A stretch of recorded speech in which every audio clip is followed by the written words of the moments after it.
First, open the Arduino Science Journal app, which you can download from Play Store. Then you can add a new experiment by tapping on the plus sign.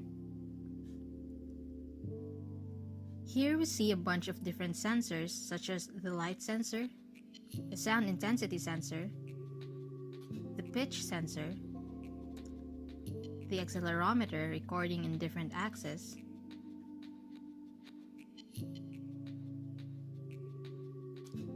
the compass, and the magnetometer. You can also access a list of sensors used by our smartphone here. But for now, we will be using the sound sensor by measuring the sound intensity in decibels. You can see that it is plotting the sound it detects in real time. Tap on record to start gathering data. Well, it should automatically save when you stop. Now let's test out the sensor. I'll try clapping my hands. So you can notice a spike in the graph every time I clap my hands, or snap my fingers, or rap on the table.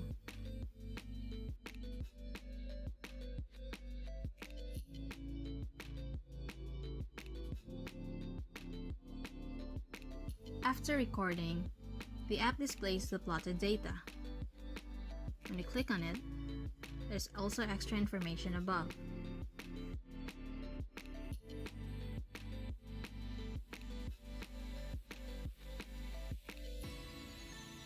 On Options, download the data, which is in CSV format, and click. Make sure you select relative time before downloading it.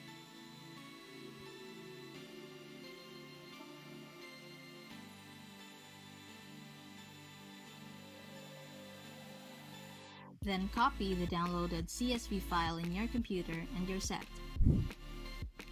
In my case, I have the CSV file saved in a directory that I can easily access. Here we see the default file name. You should rename it to something like sound intensity. The file stores the values in two separate columns. In the same folder, we have here a function called fracanalyze, which is actually created by our instructor, Engineer Ramel Resendes, and we'll use it to plot the spectrum of our data. Launch GNU Octave, then go to Editor. But first, let's make sure that it is in the same directory. Then we'll start. Okay, so let's try importing the CSV file we have downloaded earlier to Octave. So let's assign a variable array, or we can also call it something else, then use the CSV read function to import the data. Here we input the file name of our data. In this case, we have renamed it to soundintensity.csv. Assign variable x to relative time. Here we will put 1 since it's in the first column of the CSV file. Same with the second column, which is the decibel source, we will put 2. We are doing this to extract both columns from the CSV file. Next is to plot the data in the time domain. Here we'll be plotting x against y. We can also compare the plot to the one in the Arduino Science Journal app. So we'll try running the code to see if it's working.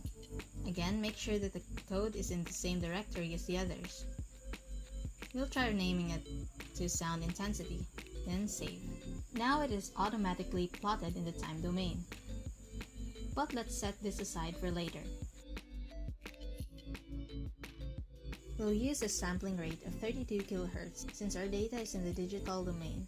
Now let's plot the spectrum of the data. We will be using the fracanalyze function we have mentioned earlier. So let's try opening the fracanalyze function to see what it looks like. So this is the format. You can see the signal, sampling rate, the fig number. So we'll try applying that to our code. We'll plot y, our sampling rate, and just put 1 for the figure number. We can also add additional stuff for the plot, such as a legend, which is the sound intensity, or a title.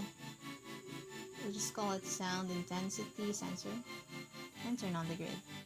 Here we finally have the spectral plot of our data, which is frequency versus magnitude.